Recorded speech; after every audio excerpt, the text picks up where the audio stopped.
हाँ, बिस्मिल्लाहिर्रहमानिर्रहीम। सब्जेक्ट है एडवांस ग्रुप थ्योरी और टॉपिक है साइलो थ्योरम्स। साइलो थ्योरम्स या साइलो थ्योरी जितनी भी है ये बेसिकली लैग्रांज थ्योरम के कन्वर्स से डेवलप हुई है। कि लैग्रांज थ्योरम की स्टेटमेंट ये है, अगर आपके पास जी फाइनाइट ग्रुप हो तो इसके जितने भी सब ग्रुप हैं वो ग्रुप के आर्डर को डिवाइड करेंगे। इसका कन्वर्स ये बनता है कि अगर आपके पास एक ग्रुप है जिसका आर्डर आपके पास लेट सपोज 12 है। अब एक नंबर है जो इसके आर्डर इस 12 को डिवाइड करता है, तो क्या इस ग्रुप का ऐसा सब ग्रुप पॉसिबल है जो कि इस ग्रुप के आर्डर को डिवाइड करे। फॉर एग्जांपल 12 है, इसको 6 डिवाइड करता है, तो क्या इस ग्रुप का ऐसा सब ग्रुप एग्जिस्ट करता है जिसका आर्डर 6 हो। तो ये बेसिकली ये लैग्रांज थ्योरम का कन्वर्स है। और इसके कन्वर्स के नतीजे में हमारे पास जितने भी साइलो थ्योरी हैं ये कन्वर्स लैग्रांज के कन्वर्स के नतीजे में हमारे पास डेवलप हुए हैं। अब फर्स्ट थ्योरम है Kashi theorem for abelian group. Statement इसकी ये है कि आपके पास जी अगर एक फाइनाइट ग्रुप हो, फाइनाइट एबिलियन ग्रुप हो और एक प्राइम पी ग्रुप के आर्डर को डिवाइड करे, तो जी में एक ऐसा एलिमेंट होगा जिसका आर्डर पी के बराबर होगा। ये इस थ्योरम की स्टेटमेंट है, हमने ये साबित करना है। लेट सपोज आपके पास जी एक ग्रुप है जिसका आर्डर 8 है। इसको कौन सा प्राइम डिवाइड करता है, इसको 2 डिवाइड करता है, तो इस ग्रुप में एक एलिमेंट ऐसा होगा जिसका आर्डर 2 के बराबर होगा। एलिमेंट के आर्डर का मतलब ये होता है कि आप इस एलिमेंट की पावर ले लें जिससे आइडेंटिटी आ जाए। तो हमारे पास एक और ग्रुप अगर हम कंसिडर कर लें, ग्रुप ऑफ आर्डर 12, तो इसको कौन सा प्राइम नंबर डिवाइड करता है, इसको 3 भी डिवाइड करता है, इसको 2 भी डिवाइड करता है। तो इसमें ऐसे एलिमेंट होंगे, इसमें एक एलिमेंट ऐसा भी होगा जिसका आर्डर 2 होगा और एक ऐसा एलिमेंट भी होगा जिसका आर्डर 3 होगा। और जितने भी नंबर हैं चाहे वो प्राइम नंबर हो तो वो तो अपने आप पे डिवाइड होते हैं, अगर कंपोजिट नंबर हो तो उनको प्राइम नंबर्स हमारे पास प्राइम नंबर्स उनको डिवाइड करते हैं। प्रूफ स्टार्ट करते हैं। जी एक फाइनाइट एबिलियन ग्रुप लेता हूँ और जिसको जी एक फाइनाइट एबिलियन ग्रुप है जिसका आर्डर n के बराबर है। एक प्राइम p है जो n को डिवाइड करता है। हमने ये शो करना है कि जी में एक एलिमेंट ऐसा है जिसका आर्डर p है। हम इसको सॉल्व करते हैं bye mathematical induction. Mathematical induction में ये होता है कि हम एक ट्रिवियल केस पहले प्रूफ कर लेते हैं, फिर वो रिज़ल्ट किसी ख़ास k के लिए सपोज कर लेते हैं कि -1 के लिए, और फिर k के लिए वो रिज़ल्ट साबित कर लेते हैं। तो यहाँ पर हम जो ट्रिवियल केस है हमारा वो ये है कि अगर हमारे पास ग्रुप का आर्डर सेल्फ प्राइम p हो, तो फिर आप जानते हैं कि every group of prime order is cyclic. तो हर वो ग्रुप जिसका आर्डर प्राइम होता है वो साइक्लिक होता है, तो जी आपके पास साइक्लिक हो जाएगा। साइक्लिक की ये डिफिनीशन है कि वो फिर सिंगल एलिमेंट से जनरेट होगा। So G is generated by single element A. और आप जानते हैं कि जिस एलिमेंट से ग्रुप जनरेट हो उसका आर्डर और ग्रुप का अपना आर्डर ये आपस में बराबर होती हैं। जैसा कि ग्रुप जनरेटेड बाय आयोटा, अब इस आयोटा से जो ग्रुप जनरेट होता है 1 - 1 आयोटा माइनस आयोटा, इसका आर्डर कितना है, इसका आर्डर 4 है। और फिर आयोटा का आर्डर कितना होगा, आयोटा का आर्डर भी 4 होगा, क्योंकि आयोटा की पावर 4 से आपके पास आइडेंटिटी आती है। तो साइक्लिक ग्रुप में जिस एलिमेंट से ग्रुप जनरेट होता है उसका आर्डर और उस ग्रुप का आर्डर आपस में इक्वल होते हैं। तो आपके पास एक आर्डर p आ जाएगा, क्योंकि ग्रुप का आर्डर p है और हमें इस ग्रुप में एक ऐसा एलिमेंट मिल गया है जिसका आर्डर प्राइम p हो। हमारे पास रिक्वायर्ड रिजल्ट आ गया है।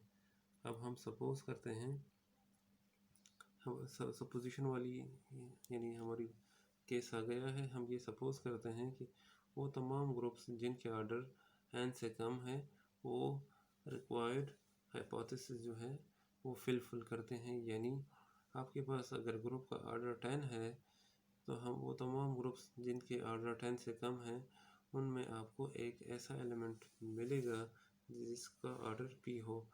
अब 10 वाले ग्रुप्स 10 से कम कौन कौन से नंबर आते हैं? 2, 3, 4 अप टू 9, ये सारे नंबर 10 से कम हैं। अब उसमें 2, 3, 5, 7 ये वो नंबर हैं जो इटसेल्फ ही प्राइम नंबर हैं।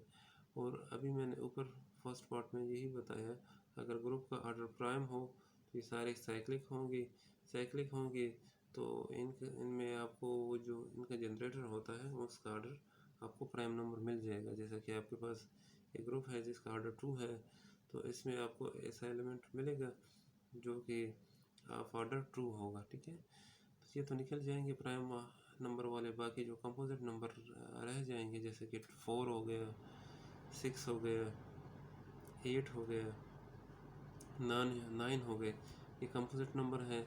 अब हमारी सपोजिशन ये है कि 10 से जो नंबर कम है वो उस पर रिक्वायर्ड हाइपोथेसिस पूरी होती है, यानी आपको ऐसा ग्रुप जिसका ऑर्डर 4 है, 6 है, 9 है, 8 है, इनमें ऐसे एलिमेंट आपको मिलेंगे जो कोई प्राइम ऑर्डर के होंगे। जैसे कि 4 है, अब इसको कौन सा प्राइम नंबर डिवाइड करता है? इसको 2 डिवाइड करता है, तो इस ग्रुप में ऐसा एलिमेंट आपको मिलेगा जिसका ऑर्डर 4 होगा। अब 6 है, इसको कौन से प्राइम नंबर 2 भी डिवाइड करता है, 3 भी डिवाइड करता है, तो ग्रुप ऑफ ऑर्डर 6 में आपको ऐसे एलिमेंट मिलेंगे जिनके ऑर्डर 2 भी होंगे और जिनके ऑर्डर 3 भी होंगे, एंड सो ऑन। 10 यानी 9, 10 से जितने भी कम ग्रुप वाले ग्रुप हैं वो हमारे रिक्वायर्ड हाइपोथेसिस पूरी करती हैं। ठीक है, ये हमारी सपोजिशन है कि अगर n ग्रुप के ऑर्डर को हम चेक करना चाहते हैं तो n से जितने भी ग्रुप्स के ऑर्डर कम हैं उनके लिए हमारी जो सपोजिशन है वो ट्रू है। उनमें सपोजिशन ट्रू होने का मतलब ये है कि उनमें आपको ऐसे एलिमेंट मिलेंगे जिनके ऑर्डर ऐसे एलिमेंट मिलेंगे जिनके ऑर्डर p होंगे। ठीक है, now let A belongs to G such that A does not is equal to identity। G से एक एलिमेंट A लेता हूँ। अब H ऐसा सब ग्रुप है जो कि A से जनरेट होता है। ग्रुप में जितने भी एलिमेंट होते हैं हर ग्रुप आपको एक सब ग्रुप जनरेट करके देता है। अब H जो है वो A से जनरेट होने वाला सब ग्रुप है, ये साइक्लिक होगा। G फाइनाइट तो H भी फाइनाइट होगा क्योंकि उसका सब ग्रुप है, और H का ऑर्डर मैं K सपोज करता हूँ। यहाँ पर हम दो केसेस डिस्कस करते हैं। पहला केस ये है कि K जो है वो P से तकसीम होता है। दूसरा केस ये है कि K जो है P से डिवाइड नहीं होता। दूसरे अल्फाज में P K को डिवाइड करता है, P K को डिवाइड नहीं करता। ये दो केसेस हम डिस्कस करेंगे। पहला केस ये है कि P जो है वो K को डिवाइड करता है। अगर P K को डिवाइड करता है तो K आपके पास बराबर आएगा P Q, so that A power K is equal to A power Q, P Q is equal to A power Q into P। हम इसको इस फॉर्म में लिख सकते हैं। चूँकि H का ऑर्डर K है तो आपके पास A पावर K से आइडेंटिटी आएगी, क्योंकि A जो है वो H का जनरेटर है और H में K एलिमेंट हैं, तो आपके पास A की पावर K से आइडेंटिटी आएगी। This implies that A power Q power P से आइडेंटिटी आ गई है, क्योंकि A पावर Q, इसका ये मतलब है कि A पावर Q का ऑर्डर P आ गया है। चूँकि A पावर Q H का एलिमेंट है और H G का सब ग्रुप है, इसका मतलब है A पावर Q ये G को भी बिलोंग करेगा। हमें G में एक ऐसा एलिमेंट मिल गया जिसका ऑर्डर P है, ये रिक्वायर्ड था, ये हमारे पास आ गया है। फर्स्ट केस से हमारे पास रिक्वायर्ड रिजल्ट आ गया है। अब दूसरा केस डिस्कस करते हैं। दूसरा केस ये है कि P जो है वो K को डिवाइड नहीं करता। क्योंकि G एबिलियन ग्रुप है इसलिए इसके जितने भी सब ग्रुप होंगे वो G में नॉर्मल होंगे, क्योंकि G inverse again this is equal to H आपके पास आ जाएगा for all G belongs to G। तो जितने भी सब ग्रुप हैं वो G में नॉर्मल होंगे, इसलिए हम G फैक्टर H डिफाइन कर सकते हैं। और G फैक्टर H ये बराबर आता है order of G divide by order of H। G का ऑर्डर n है, अब G का ऑर्डर H के ऑर्डर से डिवाइड हो रहा है तो इसका ऑर्डर जो है होगा जी उसके factor group G factor H का ऑर्डर एन से ज़रूर कम होगा। हम सपोज करते हैं कि जी फैक्टर एच का ऑर्डर एम है, एम जो होगा एन से कम होगा। This implies that order of G divide by order of H this is equal to M. H का ऑर्डर के बराबर है तो जी का ऑर्डर आपके पास के डॉट एम के बराबर आ जाएगा, या एन इज इक्वल टू के डॉट एम। पी चूँकि एन को तकसीम करता है, ये तो हाइपोथेसिस में, ये तो थ्योरम की स्टेटमेंट में गिवन है। इसका मतलब है पी जो है वो एम के को भी डिवाइड करेगा। लेफ्ट हैंड साइड पी से डिवाइड हो रहा है तो राइट हैंड साइड भी पी से डिवाइड होगा। क्योंकि पी जो है वो के को डिवाइड नहीं करता, इसका यही मतलब है कि पी एम को डिवाइड करेगा। पी जो है वो दो एलिमेंट्स के प्रोडक्ट को डिवाइड करता है और उनमें से एक को नहीं करता, तो पी जो होगा वो दूसरे नंबर को ज़रूर डिवाइड करेगा, यानी पी एम को डिवाइड करेगा। This implies that P divides M जो है वो जी फैक्टर एच का ऑर्डर है। Clearly G factor H satisfies all the condition. अब पी जो है वो जी फैक्टर एच के ऑर्डर को डिवाइड भी करता है और जी फैक्टर एच का ऑर्डर जो है वो एन से कम भी है। तो हमारी सपोजिशन यही थी कि वो तमाम ग्रुप्स जिनको पी तकसीम करते हैं और उनके ऑर्डर एन से कम है, तो उनमें ऐसे एलिमेंट होंगे जिनके ऑर्डर पी होंगे। तो हमारे पास जी फैक्टर एच में ऐसा एलिमेंट होगा जिसका ऑर्डर पी होगा। तो हम वो सपोज करते हैं कि X H belongs to G factor H such that X H power P जो है आपके पास आइडेंटिटी आएगी।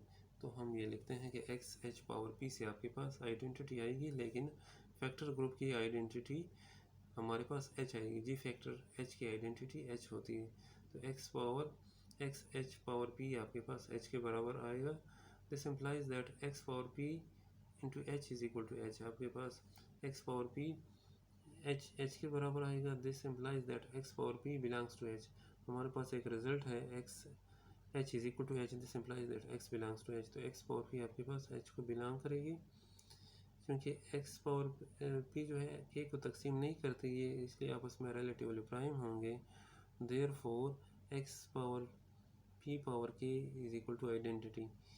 क्योंकि एक्स का एच का ऑर्डर के बराबर है, उसके किसी भी एलिमेंट की पावर आप के लेंगे तो उससे आपके पास आइडेंटिटी आएगी। अगर आपके पास एक ग्रुप है जिसका ऑर्डर 6 है, अब इस ग्रुप में जितने भी एलिमेंट हैं इसकी पावर अगर आप 6 लेंगे तो इससे ज़रूर आपके पास आइडेंटिटी आएगी।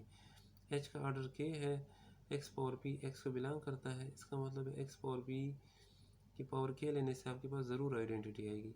क्योंकि पी और के आपस में रिलेटिवली प्राइम हैं, इसको हम एस फॉर्म में भी लिख सकते हैं, एक्स पावर के power P is equal to 1।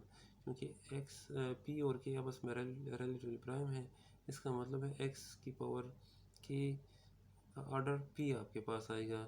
X की पावर के जो है क्लियरली ये जी का एलिमेंट है, इसका मतलब है जी में मुझे एक ऐसा एलिमेंट मिल गया है जिसका ऑर्डर पी है, और ये चीज़ रिक्वायर्ड थी, ये चीज़ मैंने साबित करनी थी।